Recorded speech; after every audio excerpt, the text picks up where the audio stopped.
Hey guys, welcome to another episode of the East Coast Rams podcast. I am your co-host Ashton with my awesome co-host over here, Zach. How you doing, Zach? It's the middle of summer. I know every fan looks forward to absolutely mostly nothing happening. What you doing? Been going to the beach? Been having fun with the children? Yeah, well, we don't really have too many beaches here in central Indiana, but I have tried to go out on the water as much as possible. Uh, no, yeah, we have a lake that's about an hour away that we get to enjoy. So having fun there. Man, that intro, I was dancing and I was afraid that I was going to be dancing to the beat of that intro while we were coming in. But no, good things are great. Things are great. Been really excited to see what was coming out of the Rams camp over the last several weeks. We got a few weeks lull with that, but yeah, I'm doing great. How about you? What you up to? Nothing, man. Got to go to Canada, see the sights of Toronto. That's how they pronounce it there locally. So, got to see a lot of beautiful parts of Canada. Got to see Niagara Falls. I would definitely recommend Niagara Falls and taking the boat down there. Really cool experience. So, I got to add another country off my list. I am up to 17 now.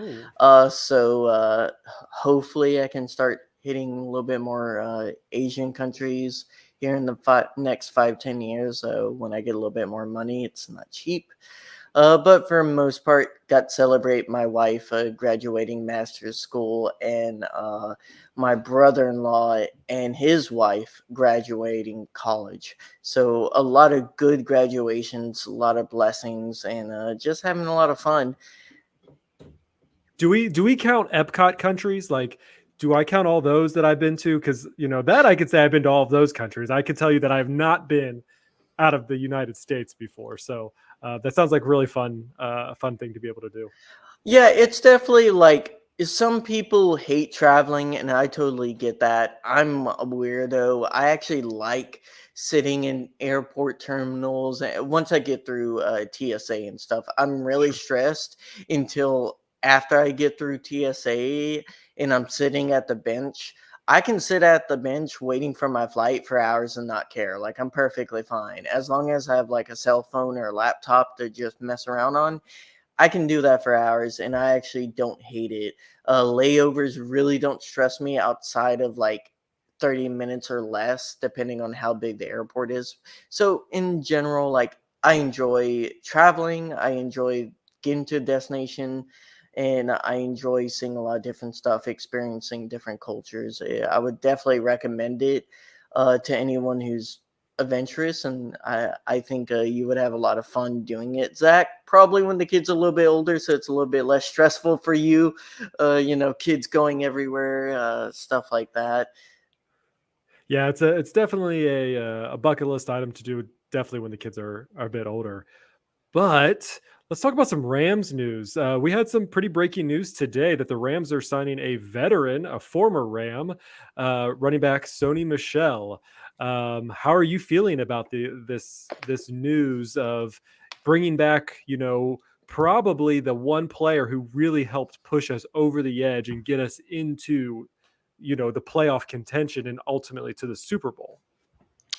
Uh, are you talking about one of the top five running backs of all time, Sony Michel? I wish. Definitely in the month of December, probably. Yeah. So here's the thing about Sony Michel. I think we were going into that year, we didn't necessarily have our podcast going. So I felt kind of like it was a solid pickup. I thought we probably put a little bit too much towards the trade. I think we didn't get fleeced, so to say. I just think the Patriots kind of we overvalued him for what he was worth at that point in time with this contract. Fourth is pretty high for a running back with 1 year left who hasn't really produced a whole lot. That granted, I thought Sony Michel was good for what he had to go through, especially because people don't remember our rushing attack, especially in the first half of 2021, was not great. Now, yes, Cam Akers had injured himself, completely removed himself. We end up trading for Sony Michel last second to try to conjure something up. And our running room really struggled. You saw Darrell Henderson not be able to take off, struggle with injuries. Sony Michel was really the only person who was somewhat consistently healthy in that room, and he did a solid job. We still had one of the worst running games, even including the postseason that season. Yeah. So I am very reserved with this news. I appreciate it. He knows the system. He's veteran. We don't have a lot of running backs on our depth chart, so he helps with that. And if anything else, I think we'll get average to slightly below average uh rushing from him. But that's if our passing game is good, I think that's all we need. That's all we need in 2021. Do I think it's worth for this team to get a quality dynamic runner? Yes. I think it would help out a lot of our problems. The only thing is this team is not in a situation to really go for a premium rusher this season. And I think they're looking forward to next year. They're going to say they're not. They definitely are. So they're not going to trade for anyone or sign for anyone unless if it makes sense for 2024. It's nice that they help out in 2023. I'm not saying they don't want help for next year. That's going to be the priority. Zach, how do you view this? Are you jumping up and down? Are you ready to buy that Sony Michel jersey? Wait, I should already have a Sony Michel jersey. That's what I should be pulling out. I should have. No, I'm just kidding. I don't have a Sony Michel jersey, but I think this is an interesting pick, and I kind of want to shoot out to Ramzilla for what he keeps. I keep seeing his posts on various different Twitter accounts, and it's the pass pro. It's really the pass protection that I think Sony Michel is going to help out and helped out in 2021. We saw what happened last year, and Cam Akers couldn't do it. Henderson really couldn't do the pass protection. They got Malcolm Brown. He couldn't do the pass protection. They tried Ronnie Rivers. No one could really do the pass protection. And that's what a running back's, second job really is. I mean, If you're not running our line couldn't do the pass protection last year. Sure, but between the running back and the tight end, that's kind of their other dual purpose, is to help protect the quarterback. And so again, I think that was something that the Rams have always relied on, and they couldn't do it that year. And like you said, they picked Sony Michel up kind of as a last ditch effort because Cam Akers was done. He came off having a kind of a fire 2020 season. That kind of obviously ended as it did, but we were excited that we were going to finally have the running game back since Todd Gurley, and now we weren't. And so bringing in Sony Michel, yes, we knew he wasn't going to be probably the power horse that we were all expecting, but he did do the job well, especially in December. And apparently December is the month of the Rams running back, because for some reason that's the time they kind of figure out how to run the ball and get it, because he was active all 17 games, so he was a healthy running back with 845 yards, 4 touchdowns, and 208 carries. Not super impressive, but a lot of that was done in the month of December. So again, I agree with you. I'm not overly enthused, just because I mean he's not a quote unquote best running back ever, but I think that he does bring that veteran experience, like you mentioned. He brings in the stability. He brings in the potential for having better pass protection, and the Rams just like to have quality roles, quality veteran spots. I mean, if you kind of go back last year, I mean, Cam Akers was really the only.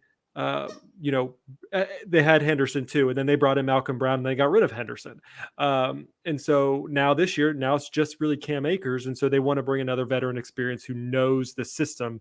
And I think that's why they brought in Sony Michel. So I'm assuming it's a cheap deal. It's only a 1-year deal, which will kind of coordinate how we were able to afford him in our next part. But I think this is an interesting move, and I think this does bring the Rams forward in how they want to treat their offense. They want their offense to be weaponized, and I think this adds, whether it's a kind of a weapon to protect and to help release the rest of the weapons, or something else. I just think that this is a good move to help that running back room. Mm-hmm. Yeah, he was with the Chargers. He didn't really have a good year with them. So I don't anticipate him costing more than like the vet minimum, maybe 2 or 3 mil if the team is looking to be nice. Um, for someone who, again, you can't oversell the fact that he now knows our system. He was with Brandon Staley last year, so like a similar type of offensive system or adjacent. And then he was with us all of 2021. And it takes time to learn the system, especially in the running game. So like that's going to be very beneficial. And if you look at the higher budget names at running back, Zach, at their age points and the money they were asking, because I think Dalvin Cook is looking for a $10 to $12 million 1 year deal, 2 year deal that could potentially go up to 15 mil. This team is not in that situation to pay a running back that much. Nope. I think next off season, potentially, depending on who it is. I think Dalvin Cook would be worth that, just not in a year like this. So Sony Michel, a solid option, and he'll be our running back too, Zach. Potentially our third down back, depending on how Cam Akers is going and the wear and tear on him. And we've already heard of some injuries. Not in the running back room, in other positions. So, yeah, And again, it does matter. I mean, this is so early on still. We still haven't even gone to training camp. We just finished mini camp and OTAs. So, like, I mean, he there's a potential he doesn't even make the 53-man roster. But at the same time, like I said, having that veteran experience, having someone in the room, I think, and again, for the potential risk of injuries, it's just something that you want to keep in that back pocket. And he's a solid play for that back pocket second, wide receiver 2, wide receiver 3, or wide receiver, running back 2, running back 3 kind of spot. Yeah, I'm way more excited for him than I was Malcolm Brown signing back.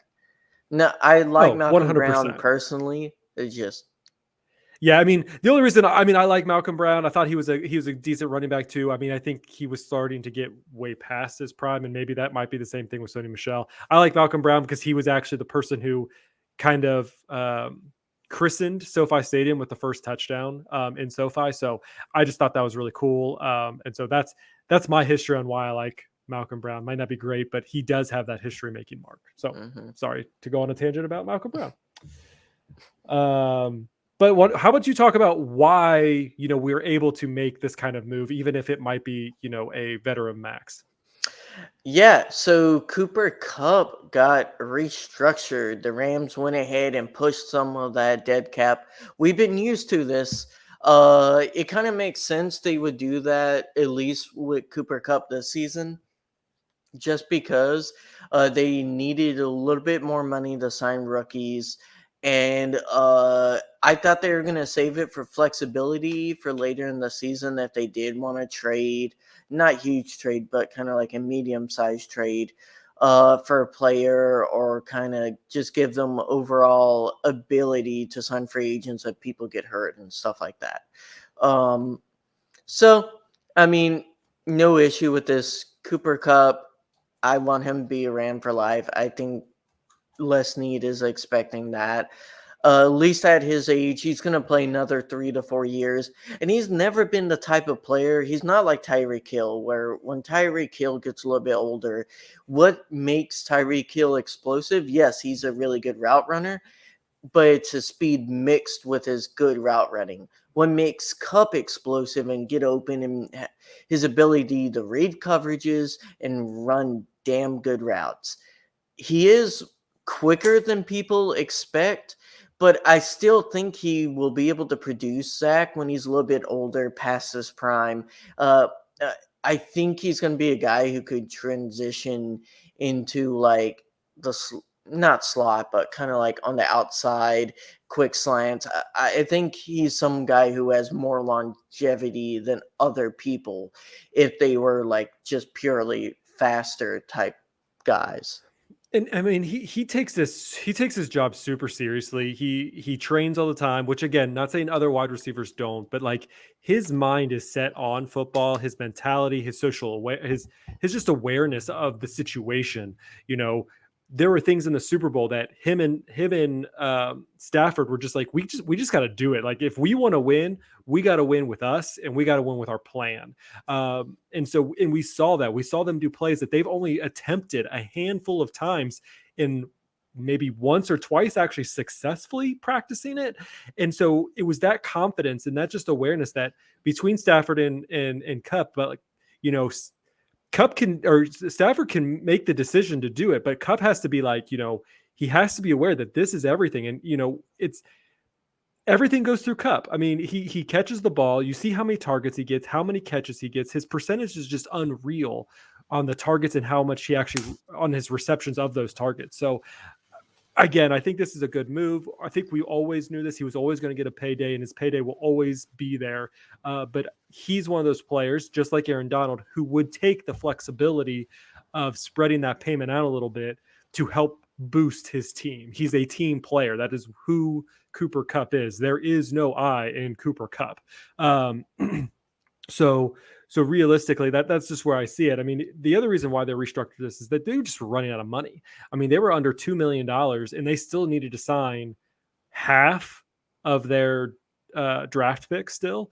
So they were almost hemorrhaging money on trying to figure out how they were even going to pay their draft picks. So they, even with this move, and now after paying all the draft picks, I think there's still not going to be a whole lot left. And there's probably going to be just a very minimum amount that's going to be used for their emergency fund that they're going to need if they decide to be more competitive than what everyone believes that they're going to be. But they can always restructure Aaron Donald, right? They could. I think Aaron Donald is definitely still an option for him. Stafford, I think, is a break glass. Like they would have to be.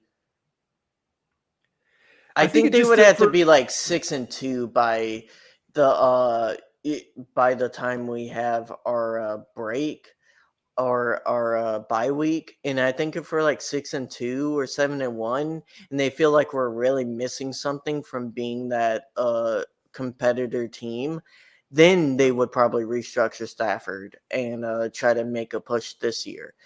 Sure. Aaron Donald will be tricky. Just depends on how long he wants to play. I mean, obviously the Rams could pay him after he decides to retire. But at the same time, it's just going to be how Les Snead and, the front office figures things out. So we shall see. But we were talking about Matthew Stafford, and he's been in the news a lot lately. Some of it is because of his bright white teeth, which he's had them on for forever. So I don't know why that's now just becoming a big thing, but people are dissing him. How do you feel about them dissing our QB1? So Stafford got left out of the CBS Sport Top 100 players. I think it's not dissing as much as it is he's been underrated his almost entire career. But Justin Fields was put on the top 100 list, and he had a full season with like 1,000 less yards than Stafford. Like, there are people on that list who do not deserve to be on that list, and yet Stafford, who has proved himself in Detroit, whether the team itself was successful or not, then he comes to a team 1 year off of his longest stint and wins the Super Bowl. Yes, he had one bad year because of depleting O-line, which then forced him to, get hit so many times. And we're taking that tiny, tiny percentage of something that wasn't necessarily his fault and putting him in the bad category. You tell me that if we did anything, people, if we had a draft of quarterbacks, he would go outside of the top 30? He would. I don't think so. There are not 30 better quarterbacks than Matthew Stafford. I'm not saying that, but he's been consistently underrated his entire career. And, that's something I was arguing when we were talking about trading for him or not on Twitter. Like, there were some people saying, oh, he's just another Goff in Detroit. And it's like, no, look at his stats. He's like almost in top 15 for every passing category. And that's with historically terrible O lines in Detroit and historically terrible running games. Like, no matter how much you try to say he pads his stats, it's just stupid arguments. I feel like people have always wanted to hate on him because people have never respected Detroit. No offense, Detroit fans. It's just like people have for a long time not respected Detroit because it's been a bad organization. And he kind of had a lot of that rub off because he actually wanted to stay there and try to change the culture and then instantly dip out when it was terrible. So I kind of expect it. I don't think coming to the Rams and winning a Super Bowl was going to change it. He's going to have to win multiple rings for people to actually start respecting him. Like someone like Philip Rivers took forever for him to get the respect of his peers and like the football community. And even then, like I would say he's still like a little bit higher reputation wise than Stafford, even though I think Stafford has better stats in every category. I'm not 100% sure on that, but either way, like I would consider them in similar vein with Stafford being a little bit better player when it comes to critical games. I think that's where Rivers really struggled, and that's where I think Stafford does fantastic. But Well, I hope this fuels the team. I think I just hope this fuels Stafford. I mean, he's one of those players who likes to prove people wrong, and I think he's done it over and over again. Whether he was successful in Detroit, he wasn't as successful. Moved to the Rams, won a Super Bowl in his first year here. Yes, had a bad year, but again, I can't put all that blame is not put on that one person. I mean, even you look at Cooper Kupp and Aaron Donald, again, two of the best players still in the NFL, and they were in the top 100. They were up in the top 30. Donald was 10 and Cooper Kupp was 6 or 26. Again, they were much higher last year in the same poll, but I still feel like you're putting players like Justin Fields, who hasn't even proven himself, to someone who is a proven quarterback. He is a good pocket quarterback. He may not have the running speed that he does, but he has the resume. He has the stats to push him into a spot where he should still be in contention. And you just look at him right now. You look that he looks healthy. If you are looking at some even it just doesn't make sense. It doesn't make sense to me. I can go on a rant. When Stafford came in, I was a Goff supporter. I didn't dislike Stafford, but I was a Goff supporter, and I am putting all my ammo behind Stafford because I am a believer. Like he put me into the believer role, and I just think it's just been unfair. So that's where I leave it with that. Yeah. Passionate. I'm very passionate about these topics. Yeah, he's a gunslinger, and that comes with pros and cons. And I think a lot of people focus on the cons. And last year it was a tough year, and he wasn't the problem with the team. If you watch those games, he wasn't the problem. There are plenty of problems around him. Defense just crumbling around him. The O line just him getting beat the crap, and just like you're gonna throw picks in those situations. No one getting open outside of Kupp until Kupp gets hurt. Like it's rough. And the Zach, play calling was not very good either. A lot of the play calling was just I mean, horrendous. you had after a few weeks, you had McVay borderline being depressed and having our OC call all the plays, and yeah, he's not with us anymore, Zach. Can I want to interrupt our scheduled what we have down, and I have a theory, and I want to talk about McVay for a second. And since we kind of talked about his mental health, so they just recently announced that they are having a baby boy who will be born sometime in the middle of the season, September, October time frame. Do we think that he stayed with the Rams because he's having a kid? Is that something that we could put out there as a possible theory, that being a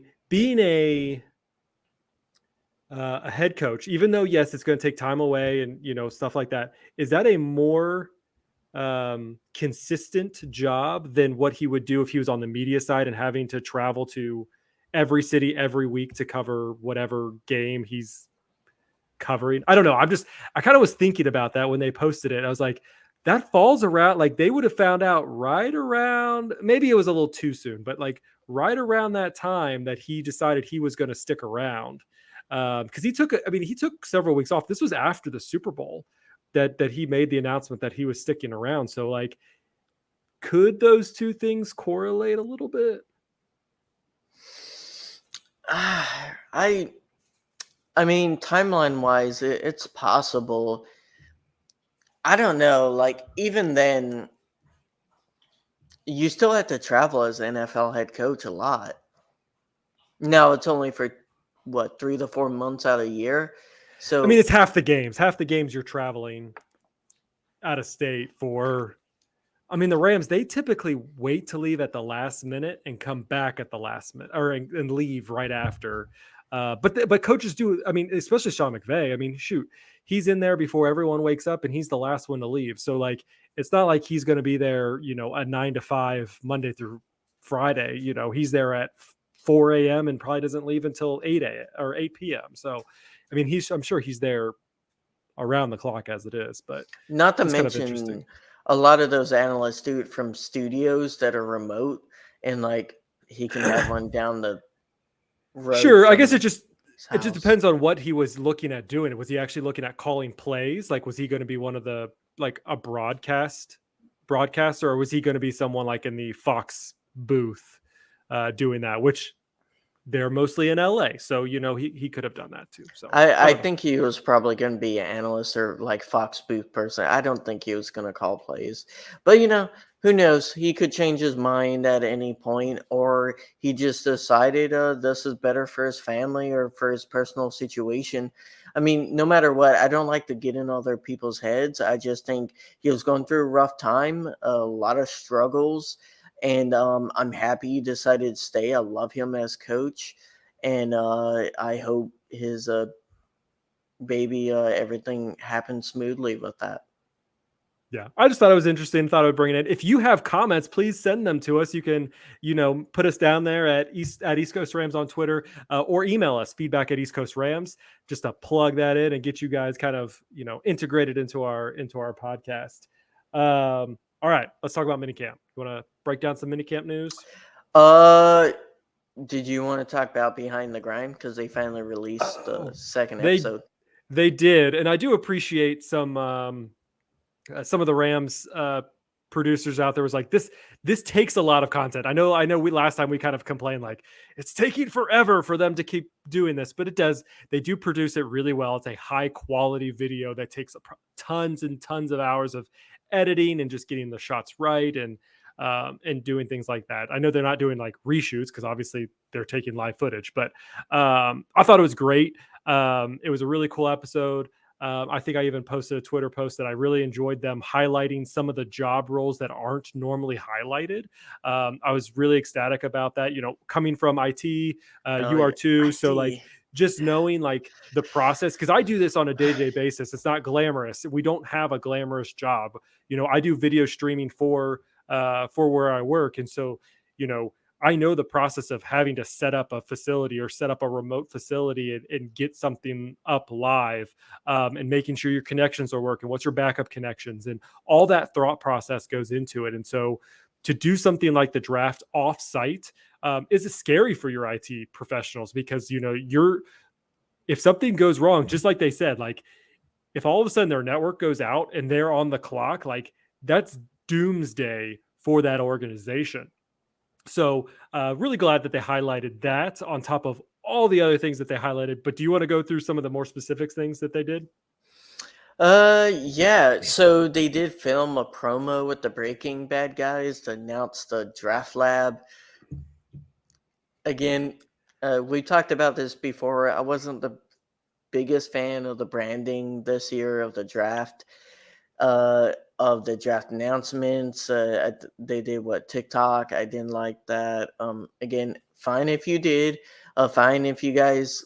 I like Breaking Bad. I'm not the biggest fan of Breaking Bad. I thought it was neat. But like, I don't know. It's the whole like draft house and draft lab, like that stuff to me. I prefer like watching the reactions with the rookies and like seeing that interaction. That's what I love from the draft. Okay, so In I've them, I've I've never seen like I've only watched maybe 2 episodes of Breaking Bad. I know we're probably gonna lose subscribers. I'm gonna lose followers because I've never seen the show. But like they cooked meth, right? Like that they were cooking yes, like the yes, hard it illegal was drugs, right? it was a high school science teacher who was basically broke and wanted to get some money. And so he started cooking meth and started selling it. I mean, I know this is a super popular show. I know all the characters of the show. I know they rebranded into Better Call Saul. Like I know the kind of the history behind the show itself. But I That's was a prequel, not a rebrand. correct, but it was after the show. It was shot. The Better Yes. Call Saul was after Breaking Bad finished, even though it was a prequel. Yeah, Yep, it's a spinoff. spinoff. That's the word I was looking for. But that show hasn't like Breaking Bad is kind of outdated. I not outdated like people don't watch it, but like that was so long ago. Like that's just not relevant anymore. And that's where I'm like, I just didn't feel the relevance of the Breaking Bad. Like I get it. I knew who the characters, even though I have never seen the show. I get that I knew who the characters were. I knew what they were doing. I understand. I just like I kind of agree with you. I just think this was a misstep. I don't think it was something.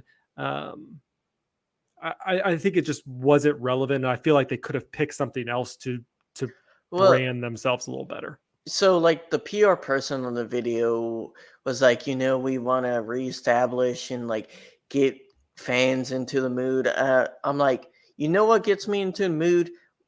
I want to listen to GM talk football and explain why our team only had 4 to 5 wins last year. I don't want to watch actors in a paid promo, and that's just me being real. And you guys give them a bunch of gear and stuff, and like, yeah, that's nice for a team to get to meet those actors and stuff like that. And I don't mind stuff like that every so often, but I felt like they've done that a few years in a row now, where I'm getting a little tired of it because I feel like the PR team needs to focus on just building up the image of this team instead of like focusing on celebrities. I get it's LA. I get we want a bit of that star element there. It's just you can't let it oversaturate the football or overtake the football. That I guess that's my Yeah. point. Yeah, and I think their point is they are LA, they are the Hollywood team, they are supposed to wham glam, and that's how SoFi's built. It's built for the stars. It's built for that LA presence, and so for us who don't live in that LA lifestyle, I think it does push us away a little bit from that aspect of it. I understand why they did it, but again, I feel like you could have chosen someone who maybe might be a Rams fan, or something that may be a little bit more relevant today. Um, Not Danny Trejo though. not no, I'm done. I'm kind of done with that. But again, I feel like they could have done something that kept it Hollywood, but kept it real or kept it now, and because I Why get where not they're do at. like movie posters with the new players on the team, or Sure, like that mock other real life movie posters? Like that would have been a great idea with the new draft picks or something like that. It sure. it just, if you ask people who's the best PR team, or let's say yeah, media relations in the NFL, on Twitter in general who puts out the best content for their fans, I would say the Chargers, not the Rams. Chargers. I don't know. I mean, I I think the really Chargers have a really good social media team. so I think the Chargers have done well in many aspects that I think the Rams have not done so well. I think obviously I'm a big fan of the anime draft videos that they put out. I thought those were really high quality, really well done made. I don't know how well that relates. That relates to me. I don't, but like you watch on the Pat McAfee show, and they're like, "Yeah, we get it, but it's a cartoon."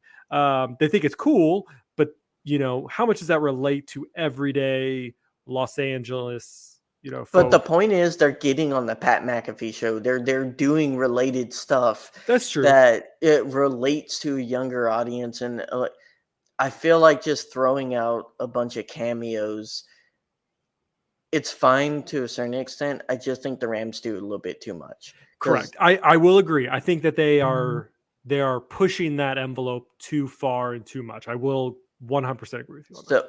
so they had that promo. They had a potential trade up in the first round. You got to see some of those conversations. This is the meat of the stuff that I love, Zach. I love draft scenarios. I love draft trades. Like that's why the draft is like it's really hard to judge. Because me and you have our own values of prospects and what we think, and then GMs have their own values and prospects, and then everyone else has their own values and prospects, and it doesn't matter if the entire internet thinks a certain running back should go in the 6th round. If 30 out of the 32 GMs think he should go in the 2nd round, he's going to probably go in the 2nd round. And that's where it's hard. And I'm not saying GMs don't make mistakes; they make tons of mistakes. The hit rate in the draft is very low for a reason. But what I'm trying to say is like they are what matter, and like their decision making process is interesting to me. So, Zach, what did you make that the rumor was they were trying to trade up to get? I think a tight end. Do you think that was a good decision? I know we talked about it a little bit on those draft pods. I do trust in Les Snead, and I trust in what he was trying to do. I felt like during the draft time, and we already had Higbee, we already had Hunter Long. I just don't know, unless you were really trying to move Higbee out of the play. I don't really know what else you were getting from that. Having a first round tight end, yeah, sounds great, but I felt like there was other positions that really need looked at before the tight end spot. So wasn't my personal. I really wouldn't have liked that, but again, I do enjoy, like you said, I love seeing the discussions. Like I feel like that's super cool that we get to kind of be in the room and kind of hear how that discussion process went. Hmm. Well, after we declined to trade into a first round, we end up drafting Avila with our 2nd round pick, and potentially getting another player with our what 2nd, 3rd pick. So we ended up having no picks in the 4th and 5th round. And Zach, they ended up deciding potentially to trade back or not. And you got to see some of that dialogue, them making cold calls. And it hurts my heart, Zach, because you know this. We traded away the pick Hyatt got drafted with. And I think it's a great landing spot for Hyatt. I think he's going to explode on the Giants. I really do. He is definitely someone I'm going to try to pick up in the later rounds of fantasy for the Giants. I think because the Giants are so in such a need of a really good wide receiver. And I think he's kind of like going to be that answer for them. What'd you make of that trade in general? Uh, I'm kind of on your side of things. Yeah, I think that's about all I got to say about it. I really agree. I think that it was. I wish we would have kept that spot, but I understand why they did it. Yeah, we got Stinson Bennett with it, so I missed out on one guy and got another guy I wanted. A little higher than I expected, but uh, I Yeah, think we'll looks talk a little bit about great. him soon. Yeah, yeah. Well, talk about a segue, Zach. Yeah. See, we're getting a lot better at this, guys. Mini camp. Let's talk about Stenson Bennett. There's been a few bright spots, and shout out to Ramswire and Cam De Silva. Great website. Definitely go out there. It's a really good source for Rams news. Uh, Kyron Williams, Tutu, and Stenson Bennett have been the highlights of camp. There have been some videos of Stenson Bennett slinging it. And I said this on draft night when a lot of fans were going nuts. They were pissed that we drafted this Georgia kid who has won 2 national championships. Now, I'm not saying there haven't been bad QBs to win a national championship. Definitely have been. But the win two, that's a pretty short list, Zach. And let alone, like, I watched this Georgia team before he got there. And I never said this with the QB before him, Jake Fromm. Okay, like Jake Fromm was a system QB. Stetson Bennett pushed that offense to another level that I didn't think the Bulldogs were capable of. I really thought if they were going to win, they were only going to win because their defense was scoring every game. And that was going into what 2021. And then or 2022, and then they exploded when he came and started. And this is a walk on. So, not only a great story, just I think his play stands for itself, and he just needs to work on that deep ball, which ironically is what we saw a lot of videos of. Zach, what do you make of this? Are you still? I know you were a little bit more hesitant of Stetson Bennett when we drafted him, Yeah, and and I what mean, do you think? yeah, I think it comes down to like, was he drafted too low? Probably. I mean, I think, or drafted Too too high? high. Yeah. I think that would be accurate. But the Rams wanted him. That it was on their board. They wanted him. They went for him. They got him. So we're putting all of our eggs kind of in this basket because that's QB1 and QB2. We haven't really they did pick up a couple other ones, but realistically these are the two that we're seeing, and these were the two that we'll be playing with. And hopefully we won't see Stetson Bennett out on the field unless he's doing a victory formation. So realistically, I think this is a good move. I think the only thing I've seen is good things from his highlights. Obviously, the coach staff aren't going to say negative things about him, but they seemed pumped. Listening to some of the players, even just talking about him, it just seems like he brings a sense of energy. He brings a sense of um, enthusiasm in what he's doing. He understands what's happening. He's a fast learner. All good things to hear when you're kind of keeping mostly your ears, open to kind of cue words that kind of coaches say to kind of give enthusiasm, but not really mean it. Mhm. And so. Yeah. So Kyron Williams also a bright spot. He was hurt for most of last year. Kind of a little troublesome. He never. It wasn't troublesome. I'll say this. I think he was being a slower learner than the staff was letting it out to be because they were not giving him starts when he was healthy. When our backfield was just a complete dumpster fire last year, and there was no reason not to give him the ball more. So yeah, I'm happy to hear it. I like this tape coming out of college last year. I wasn't the biggest fan. There were other running backs I wanted more.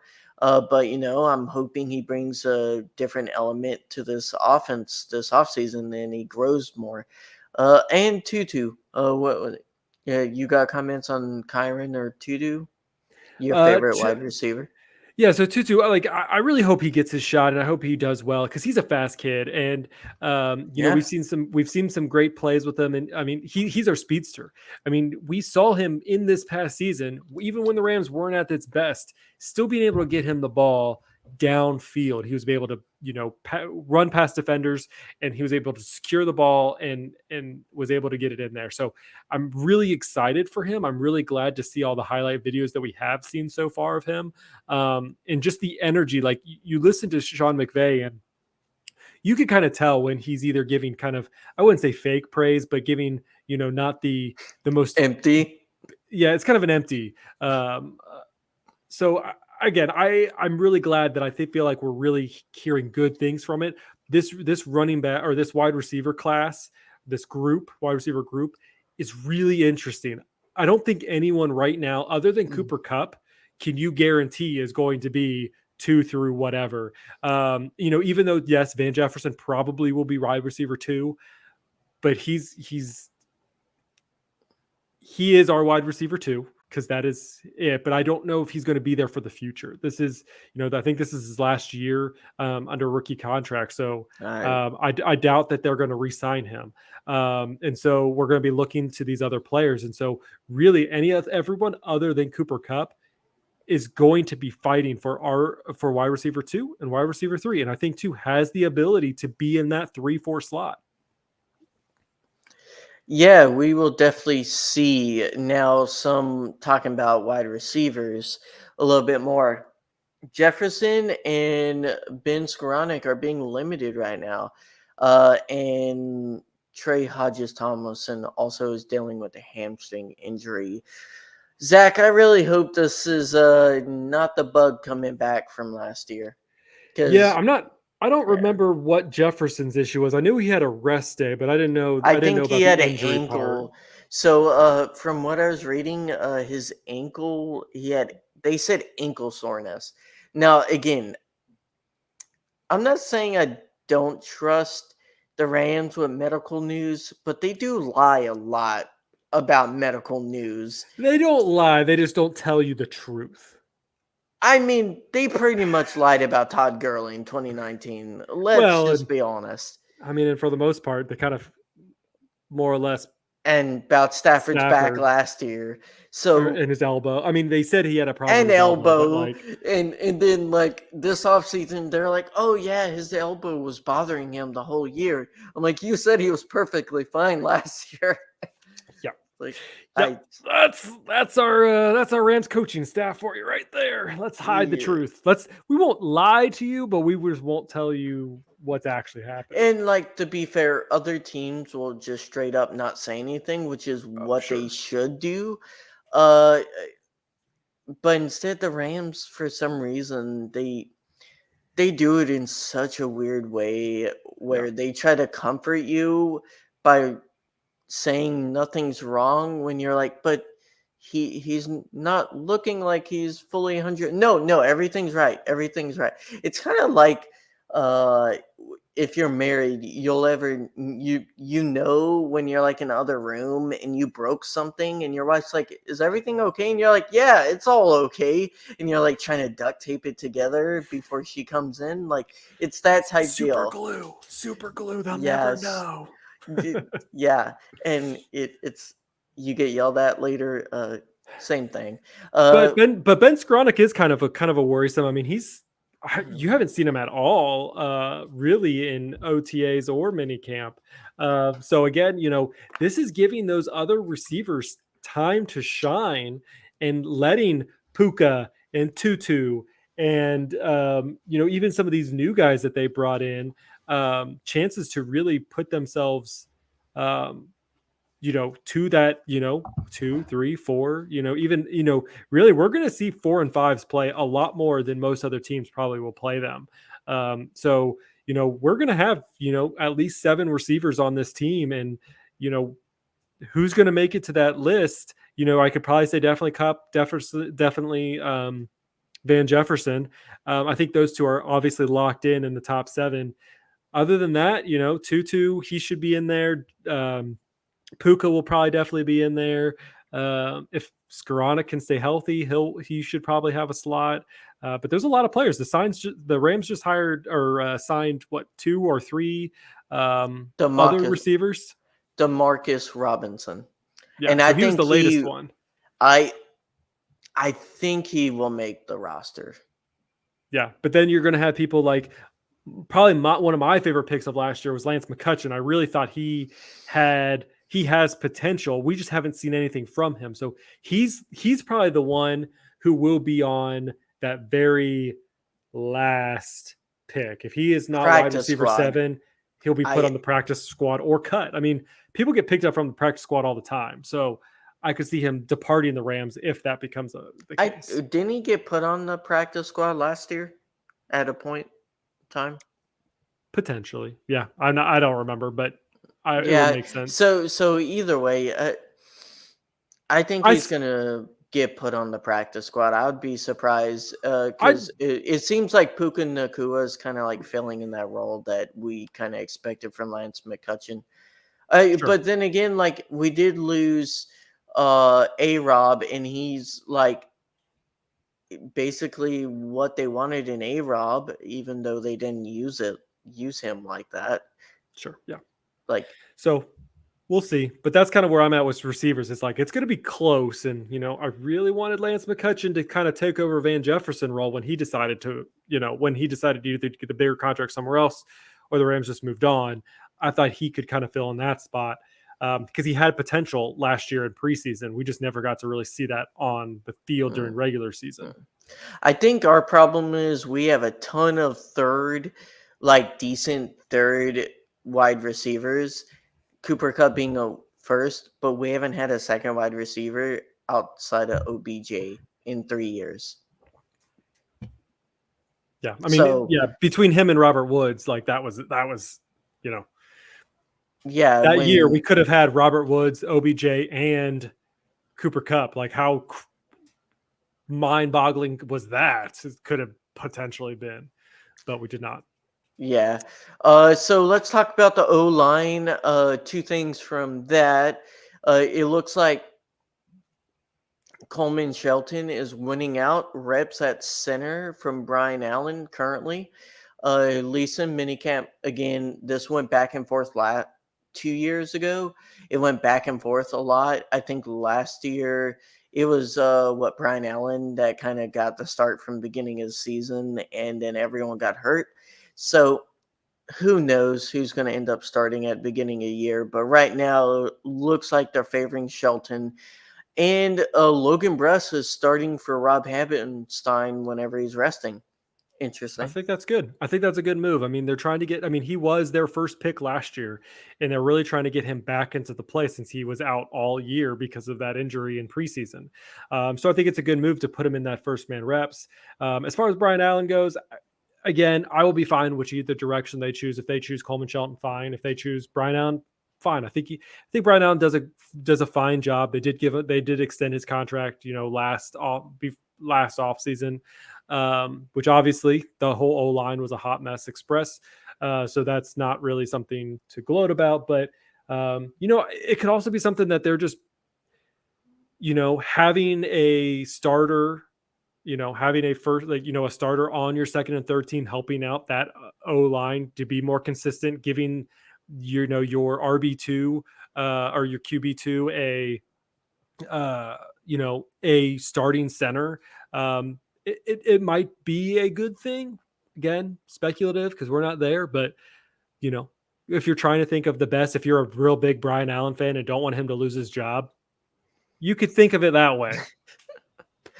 I mean, I don't think center has been our biggest issue. Both of our guards in the last 2-3 years have been Sure. terrible.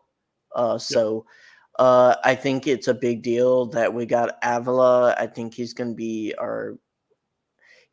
the rock at left guard for years to come. And I'm hoping Bruss can stay healthy and get the start at right guard, and we can see what we have in him if he can be. And if they both work out, we have a solid right tackle. Left tackle is to remain be seen, but if let's say Shelton or uh, Allen are just average, then that's a decently to above average O line right there. Just Yeah. I think if again, it's a lot of question marks though. it is, and we're going to have to see training camp and see preseason. Oh, I mean, I know preseason they don't play starters, so it's going to be hard to say, anyways. But I definitely think Avila. I will tell you right now, Avila will not play preseason. Mark it down. Put me in the bingo book. He will not play preseason. They don't want Logan I Bruss 2.0. They do I not want that to happen again. so I actually think this year's going to be a weird year because I think they're going to start a lot of rookies in preseason. I think they're going to play a lot of, especially defense. I think I won't almost the entire disagree. defense outside of Aaron Donald will play. For specifically Avila, I'm talking Avila specifically. He will not be in the preseason. He will be a starter. I'm putting this down, but he will be okay. he will be a starter, which means he will not play any preseason snaps. That is my way far off prediction that, I would say that's like 60-40. I could definitely see them favoring leaving him out, especially after what happened last year. But last year makes me think that they're not opposed to starting a rookie on the O-line to help them gel. Sure. I mean, I don't see it. I mean, I see it. I see what you're saying. I'm putting my sword in the sand and I'm sticking to my crazy bet. I'm not gonna die on this hill, Zach. I'm not gonna try to persuade you. I'll die on my hill by myself. It's fine. All right. Anything? I guess the only thing is about kicker. Do you want to talk about our kicker situation? I didn't even realize. good... I didn't even realize that I saw the headline and I was like, oh, I didn't realize we already chose the kicker so soon. I thought we would at least wait through training camp or something. And it's really not the one people thought they were going to go with either. I know. I am surprised as you are. Well, maybe not you, but I am surprised. I'm animated tonight. I think I had too much caffeine. This team and kickers, if Matt Gay didn't fall in their lap, I have no clue where we would be with kicker. We'd be like the 49ers drafting a kicker in the third round, I guess. Honestly, it's looking like we'll probably sign like Robbie Gould for a vet minimal. I guarantee you that's going to happen. Or like a veteran kicker. I will take that. We'll see though. Maybe this Tanner Brown kid, he's impressed and they want to see how he does in preseason.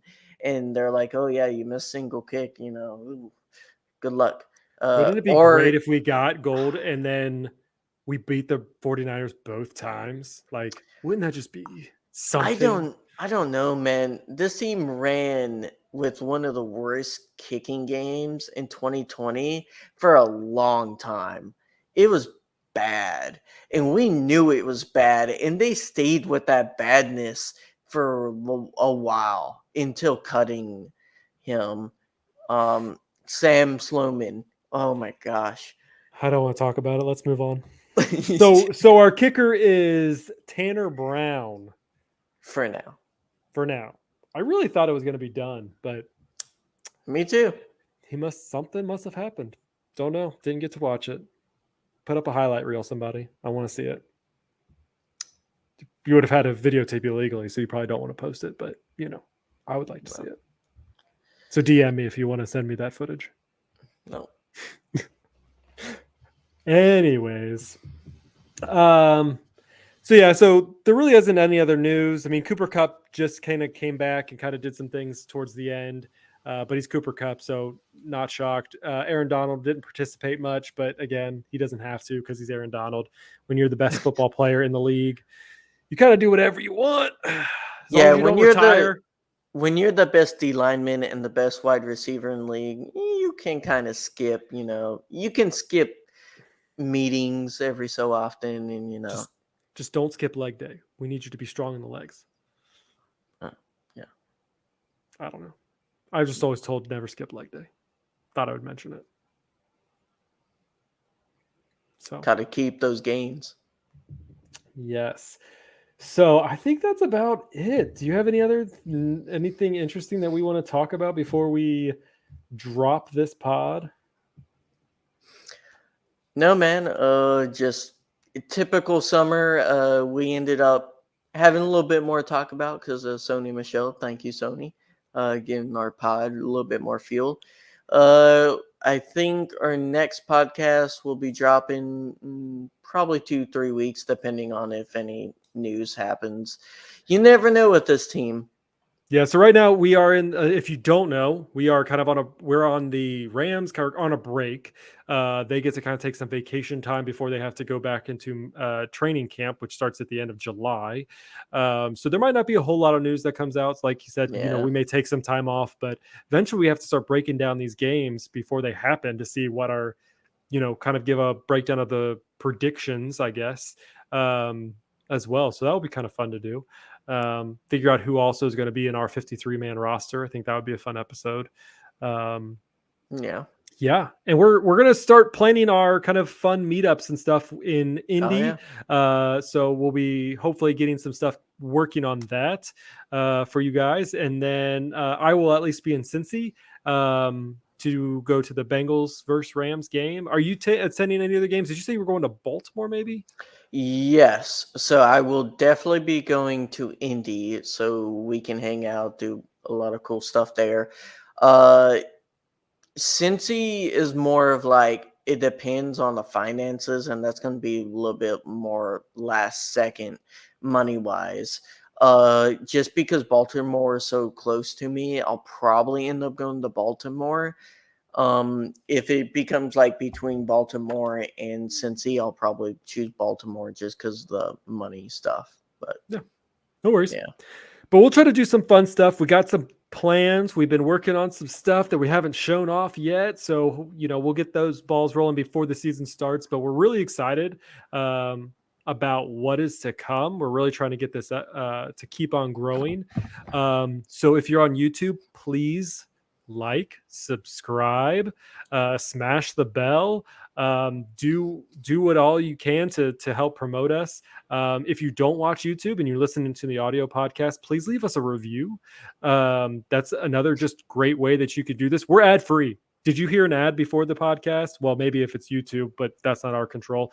But on the podcast, either no ads because we do this for you guys. So it's fun. Free thing you can do is just subscribe, share, retweet, interact with us. Just we're trying to keep this a fun community. So yeah, please keep it up, Ramley. Ashton, any last final words before I close us out with my end script if I find it? no, just like and subscribe, guys. We appreciate all the love you guys do send our way. If you have comments or questions, or you want us to talk about a topic on next podcast or something that like an opinion, a hot take, we'll take anything. Just shoot it at our Twitters. You can tag us. You can tag the podcast. Uh, we're definitely down to talk about anything. And if you want to come on the pod, we do that every so often. Just shoot us, either me or Zach, directly a message, and we'll try to hopefully get something scheduled. We love doing podcasts, guests, and it adds a little bit of spice, Zach, just a little bit of spice to the podcast. Oh yeah, we want to know your Ram story. We want to know why you became a Ram, how you became a Ram. Do you motivate your family to become Ram? Where do you take your Ram fandom to the most extreme? So please keep interacting with us. It's really fun. But we're going to close out this episode of the East Coast Rams podcast. Again, you can find us at youtube.com/at East Coast Rams, and you can find us at Twitter at East Coast Rams. You can also go to our website, www.eastcoastrams.com. A lot of East Coast Rams. And you can find me at Zach Mayer. You can see my Twitter handle there.